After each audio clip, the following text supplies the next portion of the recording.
အားလုံးပဲမင်္ဂလာပါကျွန်တော်ရဲ့ Innovative Creation Channel လေးမှာပြန်လည်ကြိုဆိုလိုက်ပါတယ်ကျွန်တော်ဒီနေ့ည Photoshop နဲ့ပတ်သက်ပြီးမျှဝေပေးသွားကြတဲ့အကြောင်းအရာလေးကတော့ကျွန်တော်တို့ Social Media Facebook ပေါ်မှာပေါ့နော်တင်ဖို့အတွက်ကို Coffee ကြော်ညာ Design လေးကိုဘယ်လိုဆွဲရမလဲဆိုတာကိုကျွန်တော်ဒီညမျှဝေပေးသွားမှာဖြစ်ပါတယ်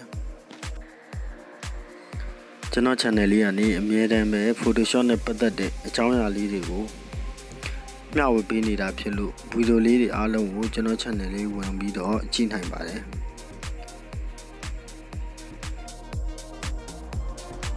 ဒီတည်းမဲ့ Photoshop နဲ့ပတ်သက်တဲ့အကြောင်းအရာဗီဒီယိုလေးတွေကိုတင်ဆက်ပေးသွားမှာဖြစ်လို့ကျွန်တော် channel လေးကို like and subscribe လေးလုပ်ပြီးအားပေးထားကြပါဦး။တစ်တင်တိုင်းသိရှိရအောင်လည်းဘေးက notification လောင်းလေးကိုနှိပ်ပေးထားကြပါဦး။ဒီနေ့မှာတော့ကျွန်တော် Photoshop နဲ့ပတ်သက်ပြီးတော့ကျွန်တော် coffee dog design လေးကိုဘယ်လိုကြော်ညာ design ဆွဲရမလဲဆိုတာကိုမျှဝေပေးသွားမှာဖြစ်ပါတယ်ဒီ coffee dog လေးတွေ coffee မှုန်လေးတွေ coffee စီလေးတွေကတော့ကျွန်တော် internet ကရှာတောင်းထားတာဖြစ်ပါတယ် design မဆွဲခင်အရင်ဦးဆုံးကျွန်တော်တို့ပုံလေးတွေစုရပါတယ်ကျွန်တော်လိုချင်တဲ့ designဆွဲဖို့အတွက်ပုံလေးတွေကိုကျွန်တော်တို့ရှာပြီးတောင်းရပါတယ်ဒီမှာဆိုရင်တော့ကျွန်တော် Facebook ကိုတင်ဖို့အတွက်ကို 13.33 site ကိုကျွန်တော်ခေါ်ပြီးတော့ဘက်ဘက်လေ Wiggle height ကို 13.33 လုံးကိုခေါ်ပြီးတော့အရင်ဦးဆုံးအနေနဲ့ကျွန်တော်ဒီ coffee ဒုတ်ကလေးကိုထည့်လိုက်တယ်အောက်က coffee စီလေးတွေကတော့ကျွန်တော်ဒီ internet ကဟောနော်ပုံလေးတွေကိုရှာပြီးတော့ကျွန်တော်ဒီလိုမျိုးအုပ်ထားတာဖြစ်ပါတယ်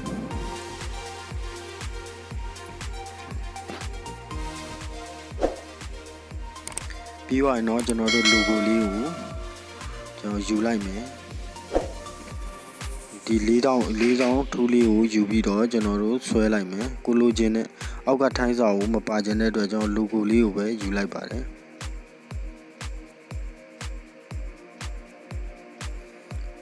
ဆက်လက်မှတ်ပြီးတော့ control C နဲ့ UVD ဘက်မှာကျွန်တော် control V နဲ့လာချပါတယ်ပြီးတော့ကျွန်တော်တို့ control T လေးနှိပ်ပြီးတော့လိုသလိုအကြည့်အသေးကိုချိန်လို့ရပါတယ်ကျွန်တော်ဒီဘက်ကိုရွှေ့လိုက်မယ်နည်းနည်းလေးထပ်သေးလိုက်မယ်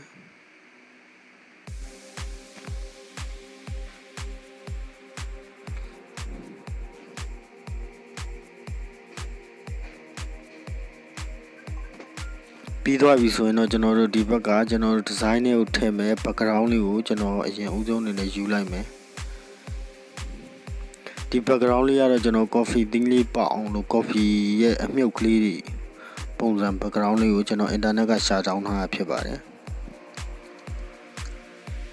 ပြီးသွားရင်အောက်ကိုသူ့ကိုဆွဲချလိုက်မယ်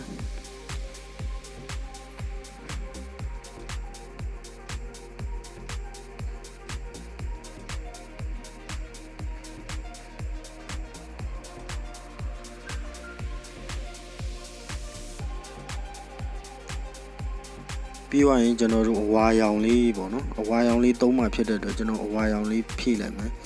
ဖြည့်သွားရင်ခုနကတော့ coffee အနှစ် background ပုံလေးကအဖြူကြီးဖြစ်နေတဲ့အတွက်ကျွန်တော်တို့ဟိုက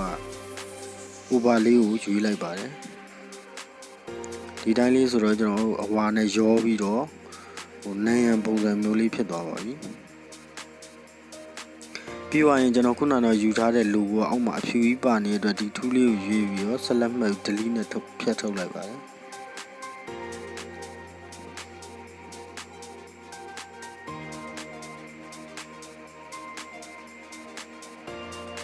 ပြီးသွားရင်ကျွန်တော်တို့ design ထဲမှာထည့်ဖို့အတွက် coffee ကွက်လေးကိုယူလိုက်တယ်ဒီ coffee ကွက်ကလေးကိုလည်းကျွန်တော်တို့တစ်စိတ်ရိုက်ပြီးသားပုံစံမျိုးလေးပေါ့နော်ဖြစ်အောင်လို့ကျွန်တော်တို့ logo လေးတက်လိုက်မှာဖြစ်ပါတယ်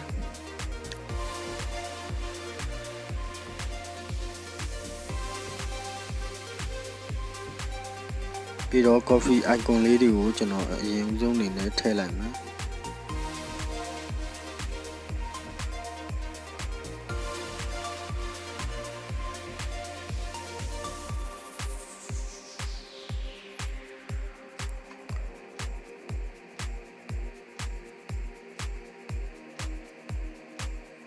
ဒါကတော့ကျွန်တော်တို့ coffee အပင်ရဲ့အရွက်ကလေးတွေပေါ့နော်သူ့ရဲ့တင်းညို့ပေါ်အောင်လို့ဆွဲရတာဖြစ်တဲ့အတွက်ကျွန်တော်တို့ coffee ပင်ကအရွက်ကလေးတွေကိုကျွန်တော်ရှာတောင်းထားတာဖြစ်ပါတယ်ပြီးသွားရင်တော့ကျွန်တော်ဒီ coffee အရွက်ကလေးတွေကိုလိုတလူလိုက်ပြီးတော့ထည့်ပါမယ်ဒီဇိုင်းတစ်ခုလုံးခြုံငုံပြီးကြည့်ပြီးတော့ကျွန်တော်ဆွဲရတာဖြစ်တဲ့အတွက်ဒီဇိုင်းထဲမှာလိုက်မလိုက်ကျွန်တော်တို့ချိန်ပြီးတော့လိုက်ညှိရပါတယ်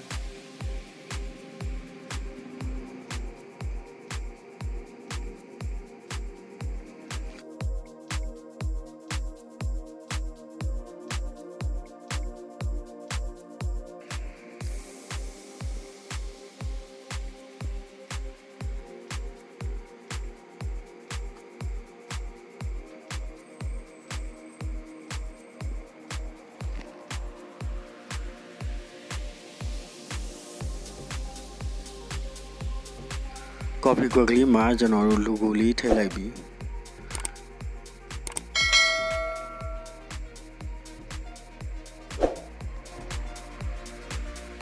ဒါဆိုရင်တော့ coffee ကွက်မှာကျွန်တော် logo တစ်စိမ့်ရိုက်တဲ့ပုံစံမျိုးလေးဖြစ်သွားပါပြီ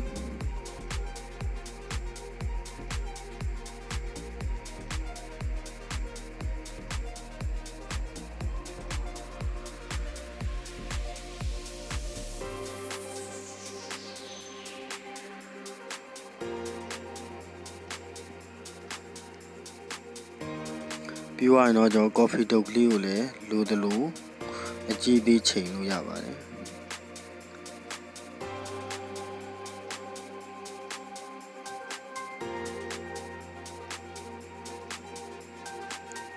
ကျွန်တော် channel လေးကနေအမြဲတမ်းပဲ Photoshop နဲ့ပတ်သက်တဲ့အကြောင်းအရာလေးတွေကိုမျှဝေပေးသွားမှာဖြစ်ပါတယ်နောက်နေ့တွေမှာလည်းကျွန်တော် design ဆွဲနည်းတွေ Photoshop နဲ့ design ဆွဲနည်းတွေတပ်ပုံပြင်နည်းတွေPhotoshop နဲ့ပတ်သက်တဲ့အကြောင်းအရာတွေကိုမျှဝေပေးသွားမှာဖြစ်လို့ကျွန်တော် channel လေးကိုလည်း like and subscribe လေးလုပ်ပြီးအားပေးထားကြပါဦးအသစ်တင်တိုင်းသိရှိရအောင်လည်းဘေးက notification ခေါင်းလုံးလေးကိုနှိပ်ပေးထားကြပါဦး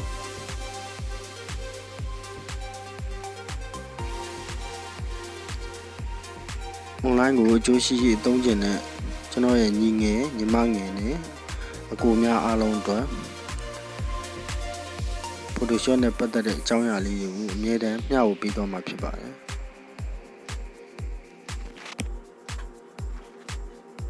ဒီကြည့်လိုက်ပါပြီ။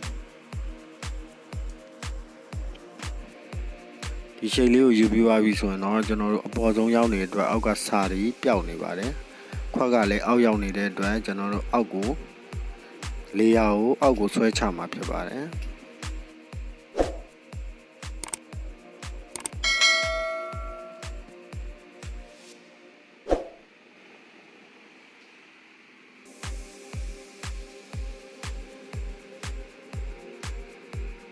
ဒါဆိုရင်တော့ကျွန်တော်တို့ခွက်ကလေးတွေ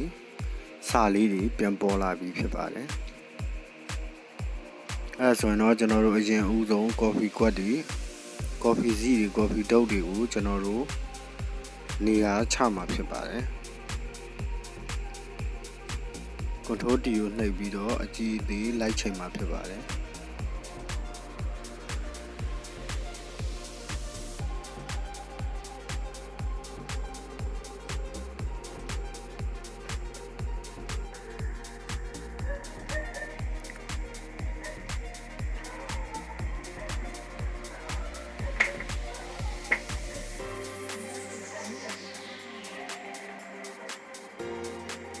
coffee တုပ်အထဲထဲကပုံလေးတွေကိုကြီးကျင်သေးကျင်နေဆိုတော့ကျွန်တော် control T ကိုနှိပ်ပြီးတော့အကြီးသေးလုပ်လို့ရပါတယ်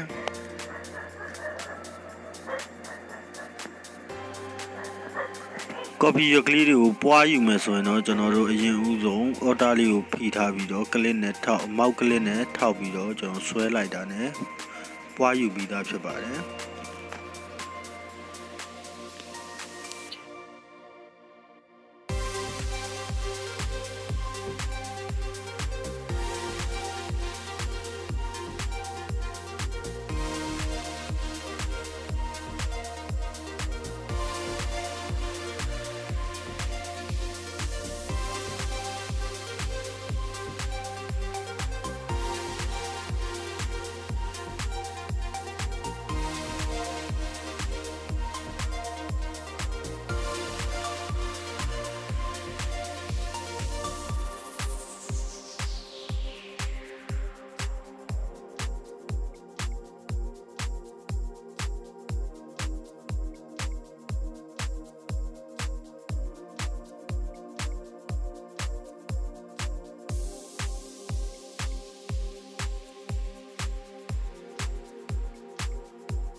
ဒီလို coffee ရွက်လေးတွေကိုကျွန်တော်တို့လိုသလိုလိုက်ထည့်ပြီးသွားပြီဆိုရင်တော့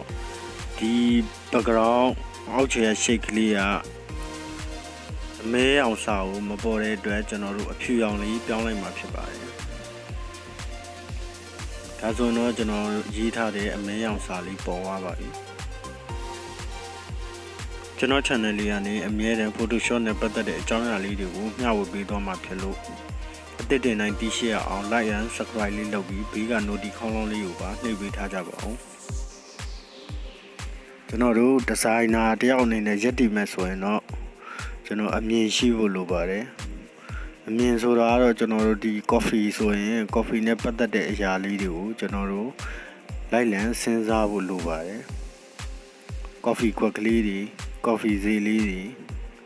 coffee ရွက်ကလေးတွေကိုကျွန်တော်တို့ထည့်ပြီးတော့ဆွဲရမှာဖြစ်ပါတယ် coffee ဂင်းလေးပါထည့်လို့ရပါတယ်ကြည့်ရှုသူအားလုံးကျေးဇူးတင်ပါတယ်နောက်ရက်ဒီမှာလည်းကျွန်တော်ဒီထက်ကောင်းတဲ့ဗီဒီယိုလေးတွေကိုမျှဝေပေးသွားအောင်မှာဖြစ်ပါတယ်